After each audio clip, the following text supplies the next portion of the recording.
So, ito ang sugar beet, guys. Ang bigat. Ayan. So, bali 5 kilo itong ganito kalaki. Ayan, ang sugar beet.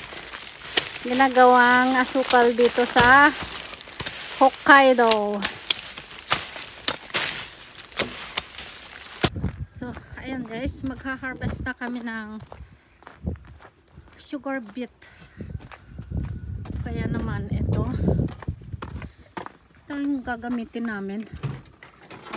So, ito dadalhin ko sa bukid para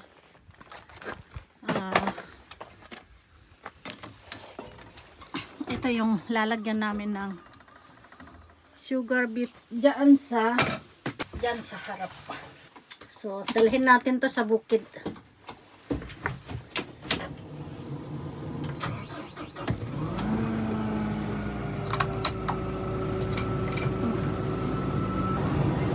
Tayo.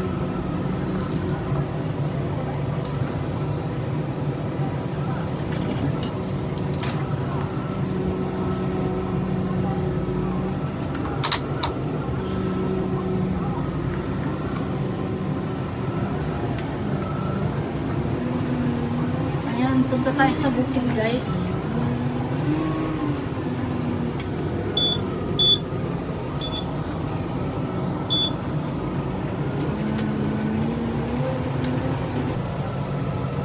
So, dito kami magha-harvest ng sugar beet. So, ganito na ang bundok, guys. Maganda na ang kulay ng mga bundok.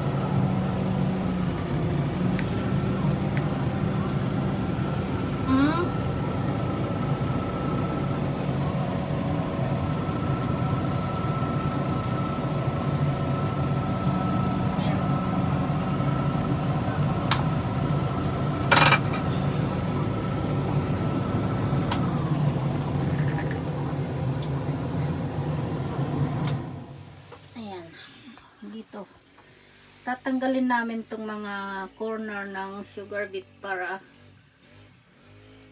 ikutan ng masin. Ayan, so bali kailangan tanggalin muna namin ng dahon. Ayan, mayroon kaming 21 hectares na sugar beet na ha-harvestin. Tapos ayan guys, ang mga bundok.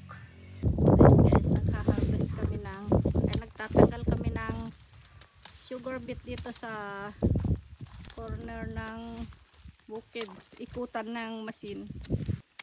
Ayan, nagpintas ti bantay dito ayan men nalapakan ulinji pay ada pilo na.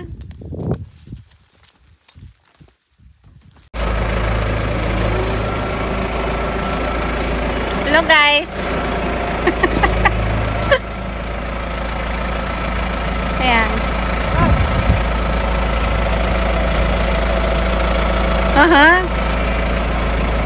Ayan ang work namin ngayon.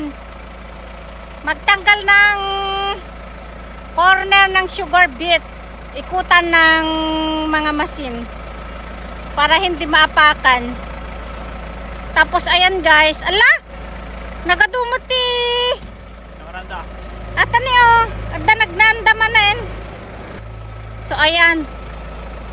Ang daming kinainan ng usa dito sa sugar beet namin. Itong sugar beet, ito yung ginagawang asukal. Matamis po ito kaya gustong-gusto ng mga usa. Usa saka beer. Saka mga asong gubat. Ayan.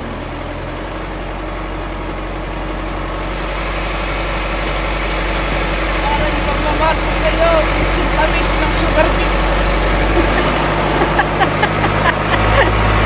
So ayan ang bundok guys.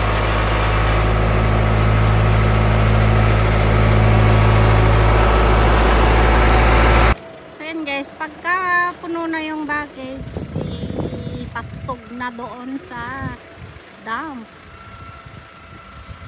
Ayan.